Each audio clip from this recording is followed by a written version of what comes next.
Welcome back to the Bonsai Builders Podcast. I'm your host, Addison Galambos.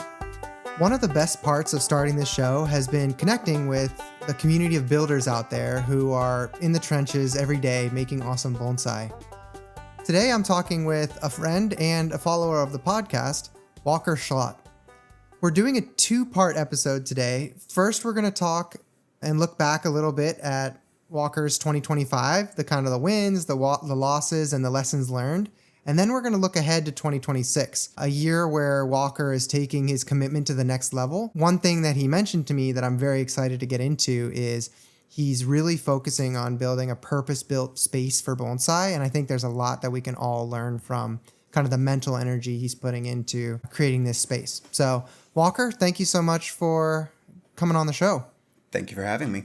So before we go into the big plans for 2026, I wanted to kind of get your thoughts and reflections on 2025. What was kind of the headline for you? Well, first of all, where would you kind of place yourself in your bonsai journey? Like, how long have you been doing bonsai, and where do you think you're at in terms of the learning curve? And then what was your headline for 2025? Yeah, so I've been doing bonsai for about four and a half years now. I got my first tree from a local nursery called Los Osos Valley Nursery in 2021. And ever since then, I kind of got the bug and watched a lot of YouTube videos. Started with Peter Chan and Nigel Saunders a lot. And watched them, and I was kind of in that ecosystem for about my first 3 years. And then last year, in 2025, I really decided, all right, I'm going to try to do my best to do as much as possible to do this as good as possible, essentially. And so I booked Michael Hagedorn's seasonal class in the summer. I went there in end of July to early August. And then after that, I had a one-on-one instruction with Peter T. And then the other highlight was at the Bonsai Rendezvous. And that was amazing as well. Yeah, I think that's where we met for the first time, right? Yeah. Initially. Yep. I mean, we had chatted online, but that was the first time we met in person. Yep. So at Rendezvous. So I'm curious kind of what made you do the transition from kind of YouTube and Peter Chan and Nigel Saunders to, because I've heard of a lot of people coming into bonsai through them. So I think they're a great way to hook people into bonsai. But I'm curious, what's your perspective on their teachings versus, now you're comparing that to in-person classes with Michael and Peter. How would you, what's your experience with making the transition there? Because I think it's an important one for people who really want to start getting good. Yeah, I think it's kind of the similar level of, I play a lot of video games, and so I to relate it to video games, it's like playing a video game just because you want to have fun, like the casual, versus the ranked player that wants to, keep going higher and get to the highest rank or whatever. I think Nigel Saunders, Peter Chan, not to say that neither of them don't have great, amazing trees, and seriously, they have some amazing trees, but I feel like their vibe is more, it's fine to do whatever you want, it's your happiness first, versus having the best, most technical tree. Yeah. And I kind of had that mindset switch of I want to go to more shows, I want to be in shows, I want to pursue this. Yeah, I think that's a good way to think of it. I definitely relate to the mindset set shift of I'm just getting on to, play Terraria for a little bit versus, I'm trying to rank up in League of Legends or StarCraft or whatever and be in this bracket or that bracket. And you're looking up techniques and how to, get better at the game, and you're training at AIM software, whatever. You're trying to get better at the game through any means necessary. And it's kind of similar with bonsai. Sometimes you're just in the background, trimming trees and saying, these are the trees I'm happy with. Yeah. So it's definitely that shifting from a, activity to a study, something that you're very intentionally trying to improve at. Cool. Exactly. Well, that's awesome that you made that shift. It's funny, in my bonsai journey, I feel like it was about 4 years in whenever I started to make that shift. And the big thing that catalyzed that shift, or the big thing that marked that shift, was moving from just learning from bonsai online to having paid in-person instruction. Mm-hmm. Anything else you want to call out about the seasonal structure, or do you think, how worth it was it for you, do you think, in terms of taking these in-person classes? I think if you're going to take in-person classes that are shorter term, such as like 1, 2, 3 days, anything less than like a week, you have to go into it with the mindset of what to expect. You're not going to get anything close to an education of somebody that went to an apprenticeship or even somebody that did a couple of months of training at a high-level garden. You're there to just learn a couple of techniques, to learn how that person, that artist, that instructor does that technique that they're teaching you. And you should learn that and apply that to your own personal ecosystem and how you treat your trees, because how they treat their trees might not be how you treat yours. So always keep that in mind whenever you go to these classes. Did you bring trees with you from your personal collection when you were going to the classes, or did you work on their trees? So at Michael Hagedorn Seasonal, you work on his classes and his trees and his trees alone. At Peter T's, you bring your own trees and you work on yours. Okay. While I was there, we ran out of trees, and on the last day when I was there, we worked on one of his client's trees, and he walked me through essentially a client's tree had gone through a issue. A rat had bitten off all of the branches on the exterior of the juniper, on the entire, from the base to the canopy. And so he had gotten it back healthy, and it was just grown way out of shape and it wasn't looking good. So took it to Peter and said, do something with it. Yeah. I liked that you mentioned, or I thought this was a good insight, was you have to come to these classes, since it's such a short time period, with like some specific technique or thing in mind that you're trying to learn. What were those things for you at Michael Hagedorn's and at Peter's? Like, what were those things that you were going into the classes trying to learn? Like, so the first thing that I was trying to do is actually build up a community. Trying to get in contact with other people within the bonsai community. I live in Paso Robles, and there is 2 other people that I know of that are 30 minutes away. And then the next group of people is about an hour, and then that's about 6 people. And then after that, it's about 2 hours plus to anybody with any substantive knowledge. And so I went to Michael Hagedorn Seasonal knowing that it was a group class and intending to honestly make friends and just make connections within the bonsai community. And I think that's a big thing that a lot of people don't realize is amazing to know, just knowing people. Yeah. Yeah, I mean, it seems like you've been really engaged. At least I've started to see you at tons of different things. Mm-hmm. Yeah, I'm trying to be, because, I mean, without, going to the Michael Hagedorn Seasonal, I wouldn't have met Mike Roberto, who is who invited me to the bonsai garden at Lake Merritt repotting, where we met recently. Yep. And where we discussed doing this podcast. Yeah, nice. No, it was great to see you. Yeah. So I'm wondering, have you been thinking of your practice in terms of like the pillars that we talk about on the show, like horticulture, technique, aesthetic, and habit or time? And if so, how would you classify your 2025? And what are you thinking in terms of like where you put the most focus? And are there areas within that you think you're going to focus differently in 2026? 2021 through 2024, I was mostly focused on aesthetic and trying to get good trees quickly. In 2025, I realized, wait, all my trees kind of suck. They're not going to get any better if I keep doing what I'm doing to them. I need to, A, get better material, B, let whatever I have right now grow out and become what it's going to be better over time. And it'll take, a few years to get there, but it will be better over time. Honestly, what was the question? Oh, I'm just wondering, like, are there, of those 4 pillars, right? The 4 pillars. Like, do you think would you categorize your practice in 2025 in like, oh, I made great leaps in horticulture? And then do you think your focus is going to shift for 2026? I think in 2025, my focus was on figuring out what I don't know. I wasn't sure where I was at because I thought I knew a lot, and then I hit the level where I realized I don't know anything, essentially. We all kind of hit that level, and we're just like, wait a second, I'm still a very small fish in a big pond, essentially. Yeah. And I keep hitting that level. No, exactly. You think you've learned enough, and then you're like, wait, nope, pond's bigger. That's the cool thing about bonsai, right? Mm-hmm. And that's what complex. Hooked me, essentially. Yeah. You can just keep digging deeper no matter what.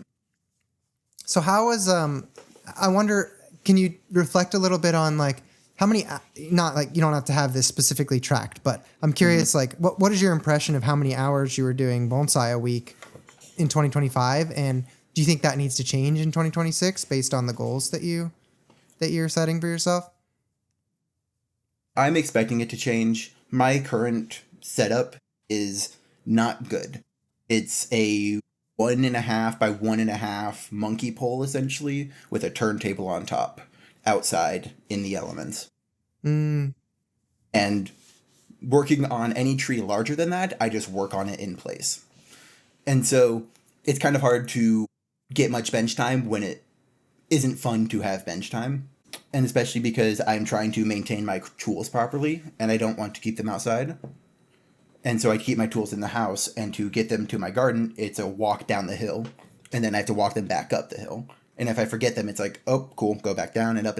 And so I'm excited to get my studio built and up and running to where I can actually have bench time that I enjoy. Yeah, I love that. I love that focus. I love that goal for 2026. Before we jump into that, what are some other goals for 2026 outside of the purpose-built space? This coming Monday, I'm getting a water test done, and so I'm planning on getting a whole home RO system because I have horrible water that's extremely hard. It's at 350 TDS, which 50 is the mark for hard water, and I'm at 350 TDS. All of my pots have significant lime scale around Calcium, them, so I'm very much hoping that can help me dial in my horticulture and help me dial in my fertilizing and water regimens, because I don't know if poor health of some of my trees is due to the water quality or if it's due to too much, too little water fertilizing. I'm not sure where it's at because I don't know that variable at this point. Yeah, a lot of water in the U.S., if it's high TDS, it's almost always calcium carbonate or calcium bicarbonate, or some form of like hardness due to lime. And I think you'll. It's a significant amount, right? So my point of view is that having high TDS in your water really reduces the effectiveness of fertilizing, right? So even if it's not stuff that's directly toxic to the tree, it's taking up space, it's taking up interactions with the roots that these other, beneficial components like fertilizer could have in your water. So I think that RO system, very interested to see how that impacts your trees. Definitely. Me too. Because I know a lot of homes around the area have water softeners, and I know that can also cause problems for bonsai. Being the sodium in it can cause issues. So I'm not sure which one's better or worse, so I'm just keeping it hard for now, getting it tested, and then just waiting to see what they recommend, essentially.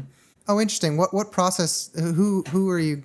You're getting it tested with someone who knows agriculture, or? Essentially, yeah, they have a agricultural test that I'm doing. It's in San Luis Obispo.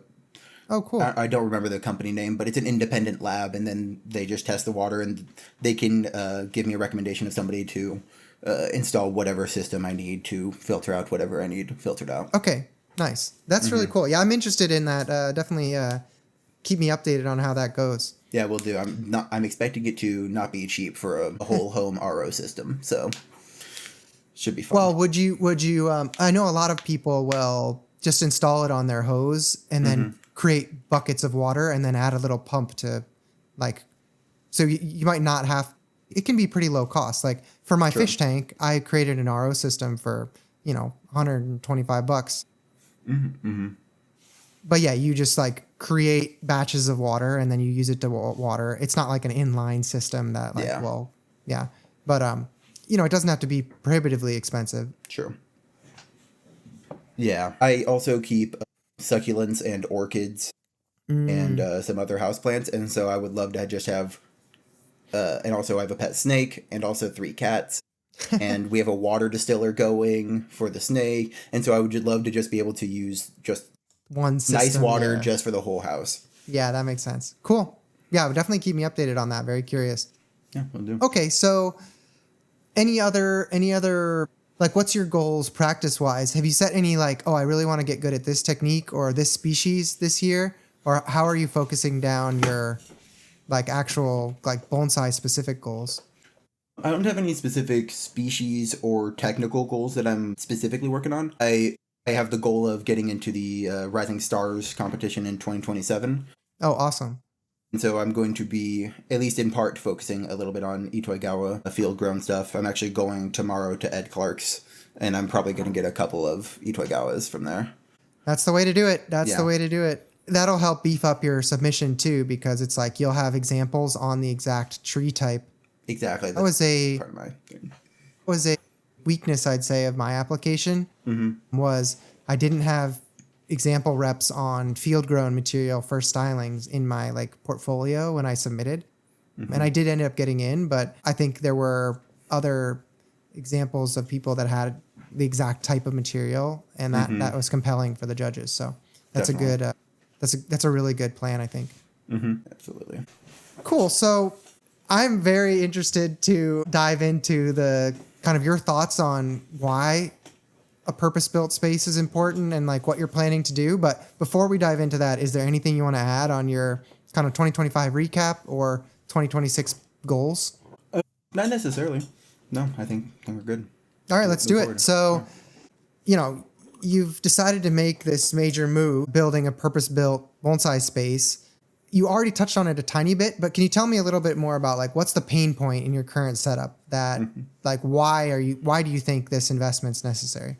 Yeah, well, I moved to a new place back in March of 2025. It has an acre of land, and there's no good obvious spot for me to put my trees and for me to put my workspace or anything like that. And so I've decided to go all in and build one from scratch, essentially. And essentially, that's the whole reason why I'm just like, I need to something, anything, so might as well do the biggest I can without going overkill.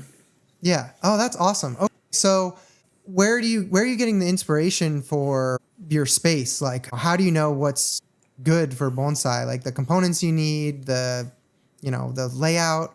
Are there gardens you're looking at and you're like, this is what I want to emulate? Or how are you finding out like what does a good bonsai space look like? I'm kind of copying two gardens in particular, and that's going to be Peter T. and Jeremiah Lee. I was recently at Jeremiah's garden less than a month ago, and he's got a beautiful garden heavily inspired by the Sierra Mountains, and I want to build a similar garden, but more similar to a oak woodland / coastal chaparral biome. Cool. So what does that mean in terms of like, are you going to try to use plants and rocks and grasses that are native to those areas to invoke that feeling? Okay.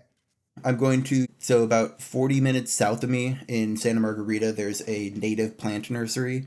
And the woman there is one of the smartest people I've ever met in terms of native plants.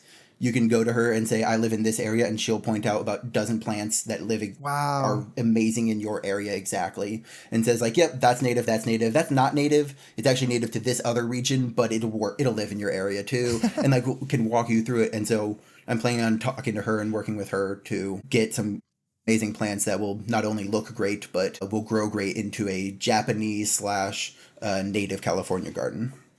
That's cool to have that expertise, because I feel that that's one of the biggest challenges is how do you predict not what this thing is going to look like right now, but what's it going to look like after 15 years of cultivation, right? Because you're building this garden, but you like the coolest thing about landscaping, just like bonsai, is like it improves with age, right? And so you have to design with the future in mind, not just the today. So to have somebody that has that expertise and like can understand how these things will develop and how they'll do in your climate, I think is really helpful. And she specifically steered me away from a number of different plants, including coyote brush, just because it's a very messy plant. And I told her that I wanted to do something Japanese inspired. And she said, nope, you don't want that. Very messy. Japanese gardens are very clean. I'm just like, you know what? You're right. I'm going to listen to you in this. You're right about that. Very cool. Cool. Are you working with any kind of like landscape architect or something like that? Or are you working on a lot of the... I do have a guy. It's a company out of Templeton called Native Landscaping, and I decided that name was probably evidence enough that I should go with them. Nice, cool.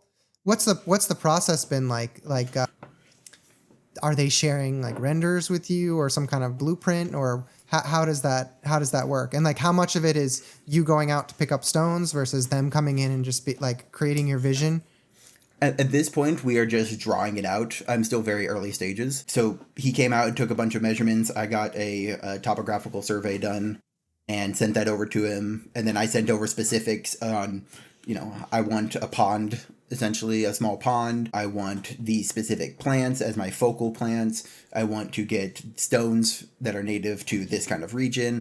Then he says, okay, cool. I'll let you know once I have a rough draft going. And that's where we're at this stage. Very cool. So originally when we had chatted about this, I was thinking, oh, this is like very utilitarian focused, just the workshop portion, but it seems like it's a dual purpose. So, you're going to try to make a really aesthetic garden as well as a very useful garden. Yeah. So my garden's going to kind of have three main regions. I'm going to have a pretty garden where there's going to be monkey poles for bonsai on display. And as well as, potentially a Zen garden, a pond, and a lot of native plants native to California. And then I'm going to have more benches, like standard kind of bonsai garden benches. And that's going to be more inspired by like Peter T. And honestly, just more standard bonsai benches. A nursery space. Yeah, exactly. Yeah, very cool. I'm planning on having 2 to 3 shade cloth zones because Paso gets extremely hot in the summer. It can get up to like 115, I think, some years. And it can stay above 110 for a week, sometimes up to a month straight. And do you need a greenhouse for the winters, or? I'm planning on having a greenhouse, but for most plants, I don't necessarily need them. I think they'll need it? Okay. Yeah, I think I can mostly just, if I need to, just throw them in the workshop unheated, and then they'll be fine overnight kind of thing. So, I mean, this is so cool to hear about. I'm definitely inspired. I want to go into a little bit more of your thoughts on like, why is the purpose-built space so important? Mm-hmm. So we talked about this before we started the podcast, but I have a background in kitchens. I worked in restaurants for about 13 years. And my last job, I was at 4.5 years there. And before I left, I was a sous chef there. And so I was making a lot of decisions in terms of organization in the restaurant. Whenever the head chef needed anything organized, he came to me. Whenever anybody, whenever we put a new item on the menu, I was the person that decided where those items go and on the line and things like that. And I'm extrapolating that to my bonsai space in terms of trying to make it as efficient as possible in a way where I don't have to think about where the tools are. I can just reach for them and they're exactly where I think they should be. Very cool. So it's a psychological component as well as like an ergonomic component to like maximizing efficiency in bonsai. Yeah, I think you mentioned earlier you have to walk down the hill and like your tools could be here or there. Mm-hmm. So it makes sense that kind of pain would push you towards wanting the maximum efficiency in your space. How common is that in kitchens? Like, it seems from my like very cursory knowledge of it, it seems like that's a cornerstone of kitchens is like cleanliness and like efficiency maximization, because things get so heated during, that kitchen, during rush hour and stuff like that. So I'm curious, your insights on like how common that is. And, bonsai is a very different environment, right? Mm-hmm. We're not, we don't necessarily have this crunch time or, things don't get as intense potentially. Mm-hmm. So I'm curious, if you still think there's value in that kind of maximization of efficiency.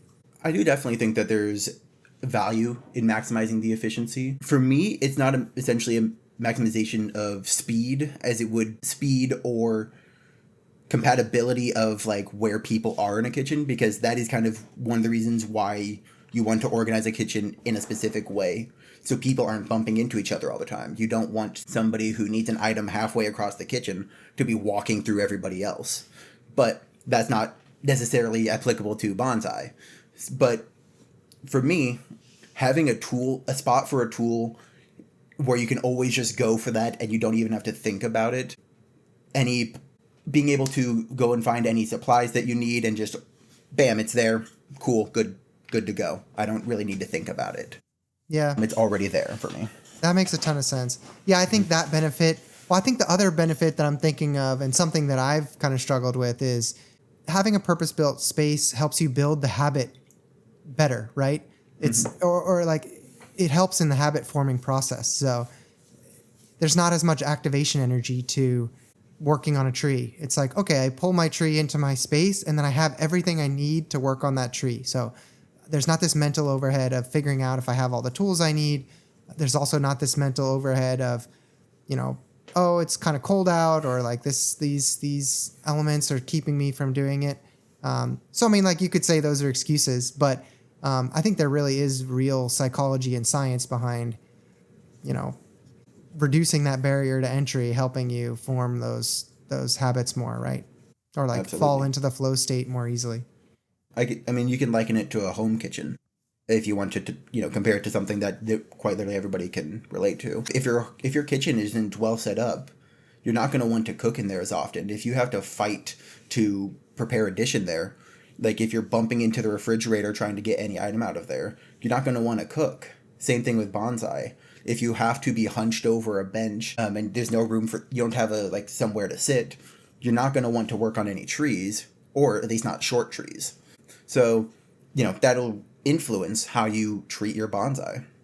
Yeah. How do you balance going overboard versus really like time maximizing and enjoyment maximizing items, right? That's always something I think of. I'm like, oh man, I've bought my fourth set of carving tools, that have a slightly different handle than the other three, But then there's other things where it's like, oh, I bought this small Shohin, turntable for working on Shohin, and it really has like night and day changed my experience with working on Shohin junipers. So, it's hard to know, I guess, beforehand without having experienced using those things. But I'm curious, like, where are you getting the inspiration for what items are must-haves and what things are superfluous? The main inspiration is other people's gardens. Okay. Whenever I go to any person's garden, I love just seeing what their workspaces look like and because you can learn a lot about somebody based on how they set up their workspace, what's important to them. Do they have a bunch of wires set up next to them, always on demand? And so they're doing a lot of wiring. It makes sense. Or do they have no wire anywhere near them and they do a lot of clip and grow? Things like that. You can learn a lot. And everybody will say, I have this trick to teach you. And they'll tell you this tiny little trick that they figured out, whether it's using this tool for this, not like that's from whatever other purpose to apply it to this other tool, to apply it to this other thing, then do that. Like, it's really nice just to, talk to these people who maybe they were a leather worker or whatever, and they've had this tool that they applied to bonsai because they thought it was applicable, and it is. Yeah. And then they teach it to somebody else. And I mean, that's how we get new techniques. Yeah, exactly. I think, there's this, the thing is, there's like 10 ways to skin a cat, I guess is the phrase. But, you can carve this branch 5 different ways with 5 different tools. But I think one thing to keep in mind that's important is, like, whoever you're learning from, use the tools that they're using so that they're very experienced with, right? That proven can get you all the way to what you want, right? The outcome absolutely. You want. And so that'll probably, like, as you work more in person with folks, I think that'll inform a lot of those optimizations too. No, absolutely. So tactically, what does the space look like that you're designing? Like, can you kind of lay out some of the key features that you're thinking are going to be most important? So, I mean, one thing that a lot of gardens use, but I first saw it at Peter's garden, was hydraulic benches for, moving around trees and whatnot. And I thought that was genius. And then I learned everybody does it. I'm like, oh, cool. So I'm definitely using those and going to have turntables and all that stuff. And then I was at Sam Tan's garden, and he had a repotting bench he told me, he says, always have a repotting bench. That is the bench for repotting. You put it off to the side and you don't use it for anything else. And I'm like, cool, gonna have that in my garden. Check. And I love that. That's one of those things that I'm stealing from somebody else. And then I'm planning on having some custom built cabinets, either myself or working with a cabinet maker. I'm not quite sure yet. What's special about the cabinets? Or you mean they'll just be like the right size? Just right size for tools. I'm drawing inspiration from like machinist tool benches where the drawers are special sizes and you'll have just a slot for each tool kind of thing. and you just have, this is where the scissors go, these are where the concave cutters go, and I'm planning on having something like that, hopefully, as well as hopefully like a pegboard and things like that. And what's the configuration going to be of the, covered workshop space with the garden? Like, are you thinking of putting it, like, is it going to be integrated into the garden in some way, or is it going to be, in the back of the garden? How will the garden and the workshop space be connected? So I'm having them all kind of be just connected, where the workshop and the bench area will be, a part of the same garden on the same level, and then there will be stairs connecting up to the nicer garden, as well as a ramp to be able to use the cart to go up and down the trees, to bring the Makes trees sense. up and down is what I mean. Yeah. I would say, like, just anecdotally, having gone to Sam put a lot of effort into his new workshop, and I've really enjoyed going over there and working at his place. That's kind of inspiring me to try to look at getting my own house at some point that I can do that kind of work on. And yeah, it makes me very interested in the space that you're putting together. So definitely I'm going to have to steal some things from your learnings. Absolutely. Come on down and you can steal whatever ideas you need. You heard it here. I can steal anything if I come down. No, ideas. I know. Cool. So, building the space is half the battle. When do you anticipate that being, like, are you breaking ground this year and it's like more of a 2027 thing, or I've obviously it will happen in stages, but I'm curious, like, when do you think you'll be working on your first tree in the space? Well, so I got the approval from the city not too long ago. The permits got approved. And so on Monday, I'm planning on calling the guy recommended by my architect and going to start moving land, getting a foundation poured for the studio and getting working on it hopefully as soon as possible, and ideally done by the summer, but I don't know the exact timeline on it until it gets started. Yeah, for sure. Cool. Well, that's awesome that you're in the planning phase. I'm very, well, I think anytime somebody's building a purpose-built space for bonsai, it's such a rare, unique thing. So you'll definitely have to keep us updated on it. And yeah, I would love to get the learnings from it. So beyond the construction, like, what does your kind of educational calendar look like for bonsai for 2026? Are there kind of specific, like, workshops? Are there specific teachers you're, like, recommitting to or want to check out in 2026? So currently I have planned 6 2-day one-on-one meetings with Peter T, and I'm very much looking forward to those. That's mainly going to be my educational source this year, kind of focusing in on one mentor for at least the foreseeable future, as many people recommend. Yeah, that's been some pretty consistent feedback. That's cool. What made you decide to go with Peter? Like, what components of your classes with him last year or his, your experience with him has been like, yeah, this is the guy for me, or this is the teacher for me?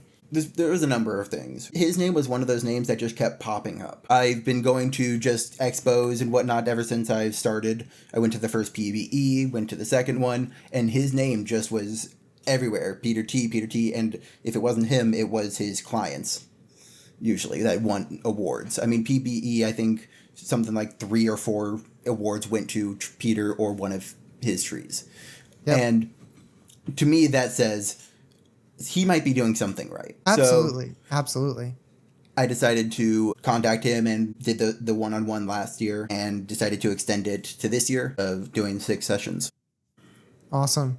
Yeah, I think that knowledge that you gain there is going to be, very, very impactful. It's cool that you can bring your trees too, right? So, and like, for you, pretty much anybody's going to be a drive away or like a decent number of hours. So, Yeah, it's about a 4.5 hour drive or so.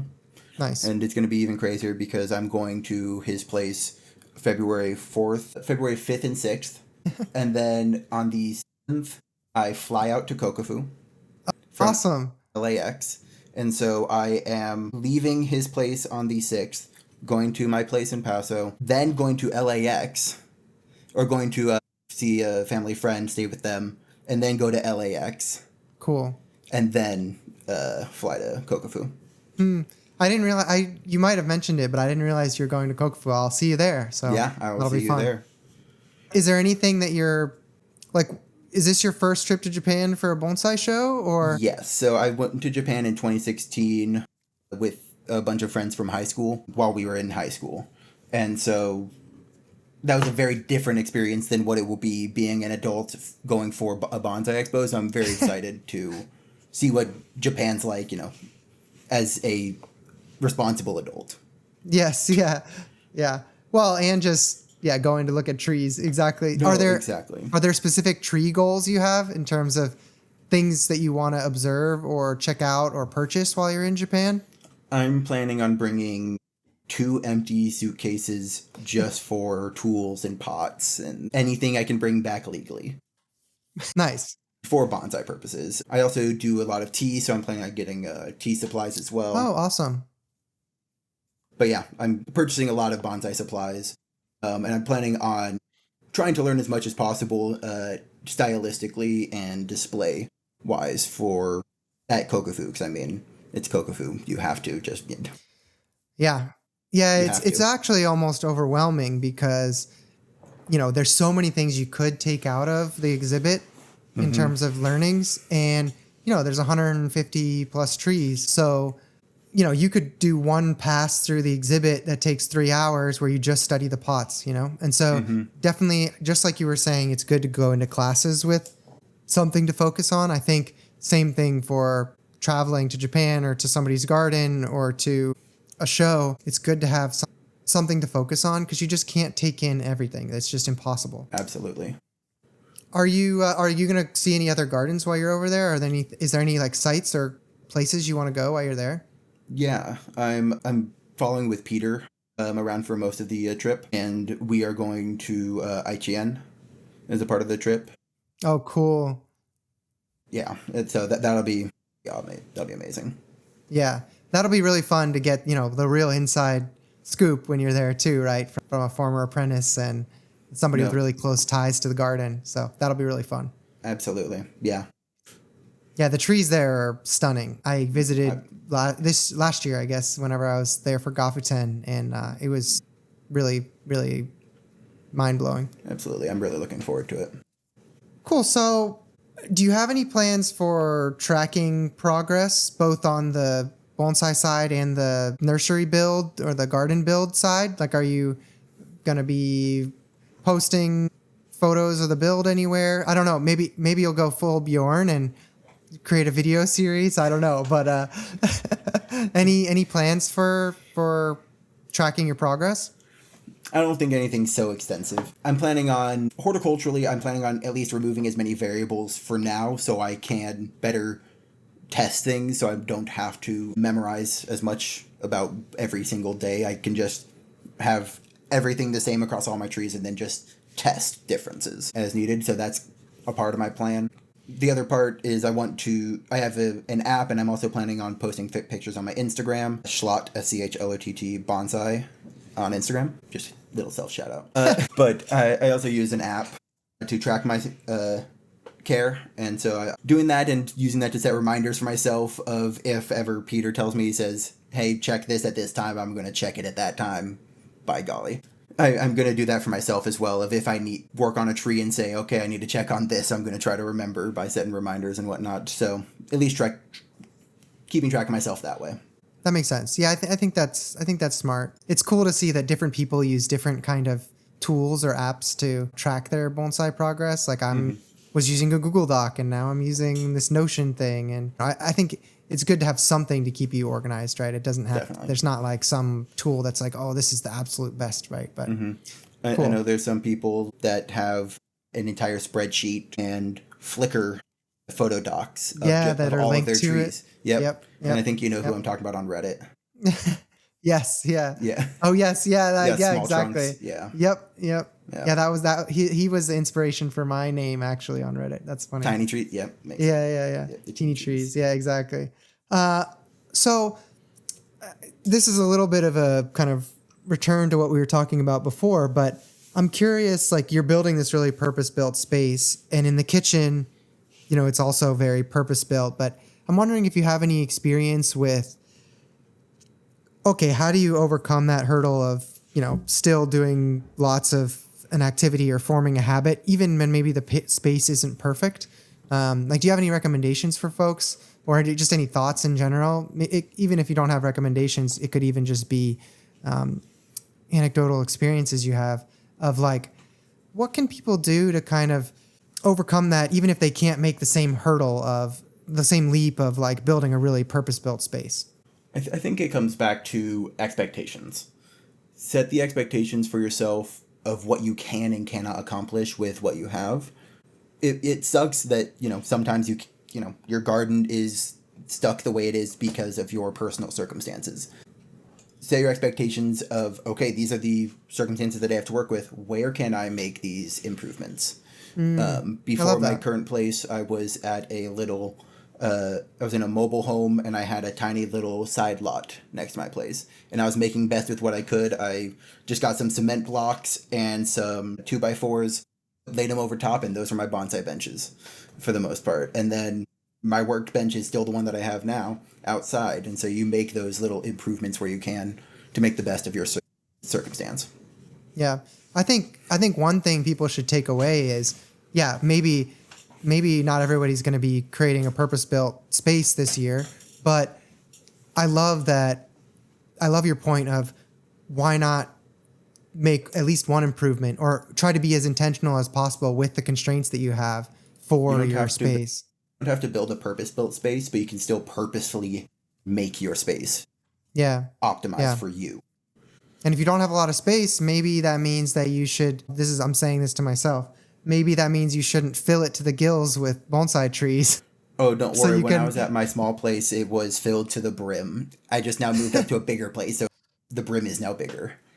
Are you worried about that? Like, what if it's like, okay, now I have space for 100 trees, and then you end up getting 150 trees or whatever, do you think you'll be able to curtail that? Like, do you think you only had that urge to fill the space because it was so small and you just weren't hitting your satiety, like you weren't getting full? Or do you think that you'll still have similar sprawl problems in a bigger space? I think the thing is, the difference is my mentality has shifted from quantity to quality. Now I'm spending basically the same amount of money, like in terms of like per year, but it's now just once or twice per year. And so now I'm only getting 1 or 2 trees. Yeah. And so maybe, once I get my garden set up, it'll kind of expand. But I'm building my garden to a size, and it won't expand from there, ideally. Who knows? Maybe I will. Ideally, I'll keep my garden the same size from when I build it. And I'm ideally building it to a place where I can maintain it. Yeah. I think combating that urge to, I like collecting things, and so I have this urge to just, hold on to stuff and hold on to lots of stuff. Mm-hmm. And so, but like you were talking about, hey, having this really purpose-built, clean, intentional space is what enables you to do this hobby at a high level, or like with a high efficiency level, or form better habits. And those things are kind of counter to each other, right? Like you can't hoard things and also have a really, like, I don't know what the right word is, but like Marie Kondo, does it bring joy? Like that's real, like the feng shui, or like the feeling of the room really impacts the psychology of how you like, and your habits that you build in the space. So yeah, very curious to check in with you again after you're working in the space and see, what improvements you can even imagine beyond what you've done. A part of my goals with the space is, as well as, making a space for myself to be able to have people over to work on my trees or to work on their trees, and to kind of build a small community and to have people over, because there is not a space to work on trees in the area. And so I want to be able to have friends or potential clients over in the future to work on trees. Very cool. So that's a good point. I think that's something we struggle from a little bit in the US, especially in, I don't know, I'll call it more like urban spaces.